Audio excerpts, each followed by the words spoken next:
everyone, I hope that you're doing amazing. I just wanted to do a little short video on basically what an energy or emotional vampire is, and the relationship between that and narcissists, and a few other things that I want to discuss about this topic as well. So basically, an energetic or emotional vampire is someone who creates an emotional attachment to your sacral chakra and basically use that to pull light energy out of your solar plexus chakra. So your sacral chakra is the second chakra, and it basically is in charge of our emotions. And our third chakra is our solar plexus chakra, and that is our willpower, and it's also the connection to the divine. So a lot of energy vampires, emotional vampires, have not found their own divinity, have not done the inner work that they need to do in order to connect with their own light, which, if whether you believe whatever you want to believe, take whatever resonates, that is in essence the only way that you can create a cord or access that cord of divine light. And that's also sometimes called receiving your blessings, or just being connected and being awake. So what is a narcissist, and what does this have to do with being an energy or an emotional vampire? So basically, an energy or an emotional vampire is just the metaphysical term for a narcissist. They really are the same thing. What to do with an emotional vampire or with a narcissist? Just love yourself. But actually, first, I do want to mention something else. How to identify I think it's very easy to identify a narcissist. I think most people know how to identify. You know, there are a lot of signs, gaslighting, a lot of red flags. Gaslighting is one of them. You know, smear campaigns, if people gossip about other people, things like that. Anyways, metaphysically, energetically, how to identify an emotional or a psychic vampire. For me, when I'm in the presence of one, I feel a lot of lower back pain. Okay, so if you're around somebody and you feel a lot of lower back pain, basically that it's different for everyone, but basically that would indicate to me that somebody's sacral chakra is out of alignment. And usually when somebody's sacral chakra is out of alignment, unless if you know this person really, really well, they're self-accountable, maybe they are just going through a hard time. That's why I think, too, you have to piece things together like a puzzle, too. The more you know, the more you discover, rather, the more you will know, and the more easier you will be able to identify where this person is. Anyways, that is a rabbit hole that I just went down. Let's focus forward. Okay, what to do when you are in the presence of an emotional vampire, or how to deal with an emotional vampire. There are a lot of different things that you can do. You know, there are crystals and things like that you can use. You can use Carnelian, you can use tiger's eye. Those are two of my favorite. But and a little shameless self-promotion, I also have an Etsy shop with some of those things in my shop. I will leave the link in the description box. But anyways, I think the most effective way to avoid these people in general is to just live in your truth and love yourself so much that anyone who comes near you and tries to shake that up, they just can't. They just can't mess with you. Because you are so grounded and you know yourself so well that you know that what they are does not resonate with you. And this brings me to my next point.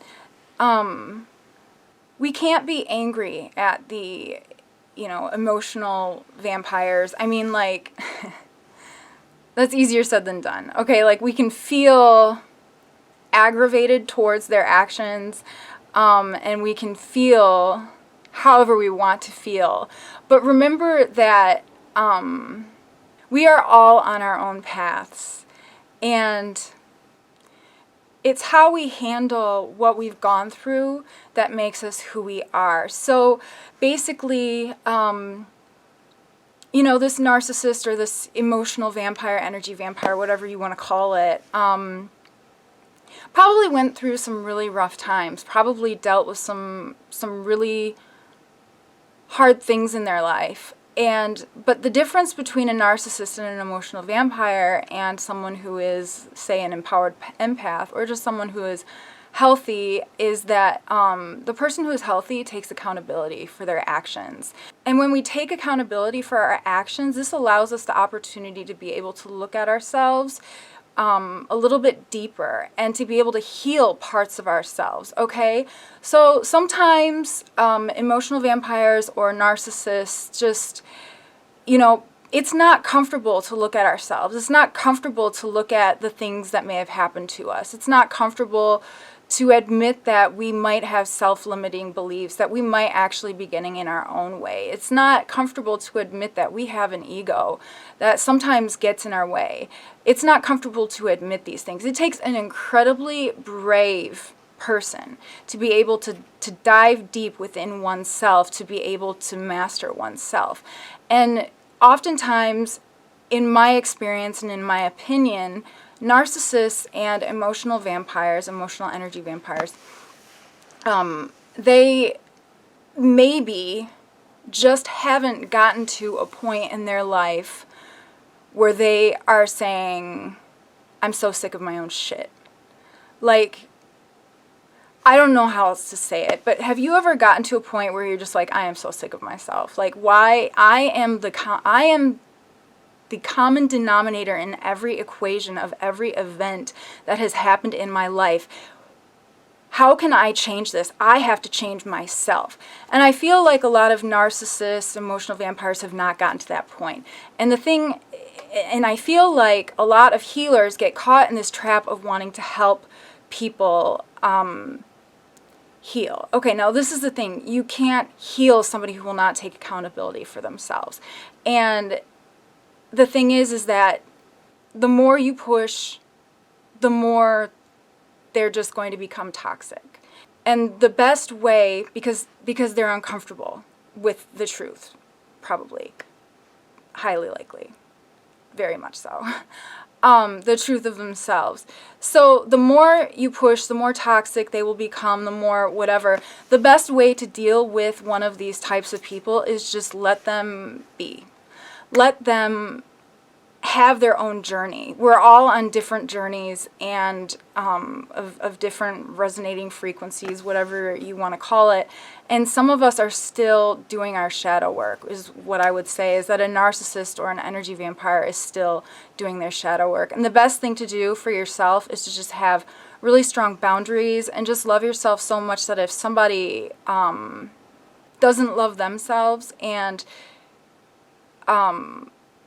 isn't enhancing your life in any way and isn't helping you grow in any way, or not helping you grow, but you're not growing together, you're noticing that there isn't any growth, just walk away. And honestly, the more that you do this, the more that you walk away from these situations, the easier it gets. And then the easier it is to be able to identify these people in the future, and eventually you will just be able to walk up to somebody and look at them for 10 minutes and you'll see all the red flags, and you will know. You will trust yourself, because then you also, when you walk away from these situations, you're also not putting yourself through the emotional and psychological manipulation that one of these types of people would normally do to you, the narcissist or the emotional vampire, which puts a lot of self-doubt in our head, okay?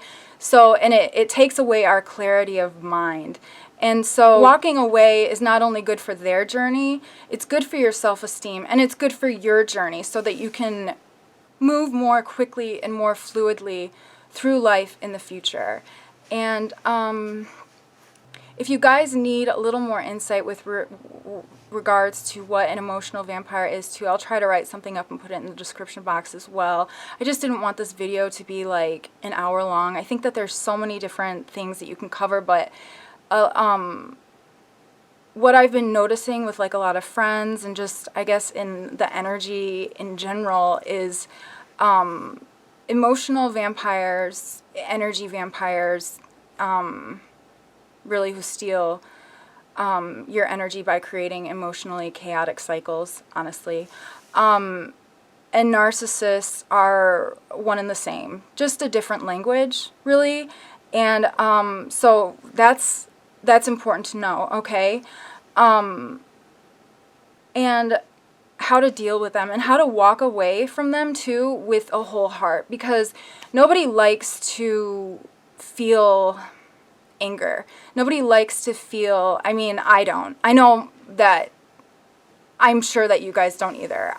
You are all very evolved, my friends, my collective, anyone, my soul tribe. What's up, holla? I know that you are all very evolved, and if you are even watching this video, that means that you're an incredibly evolved person, because you are doing the work and you are trying to learn new things and new ideas and things like that. And but how to walk away without any of that toxic poison or ill feelings, because the thing is like, we don't want to feel bad about anyone. We don't want to, because when you feel bad about someone or when you feel angry at somebody, like, you carry that. It's very easy. I'm not saying you carry that. It's very easy to carry that throughout your life. And I know that whenever I have like great people around me, there's a difference in my ability to manifest. There's a difference in my ability to be able to focus. There's a difference in my ability to be able to share or have gratitude.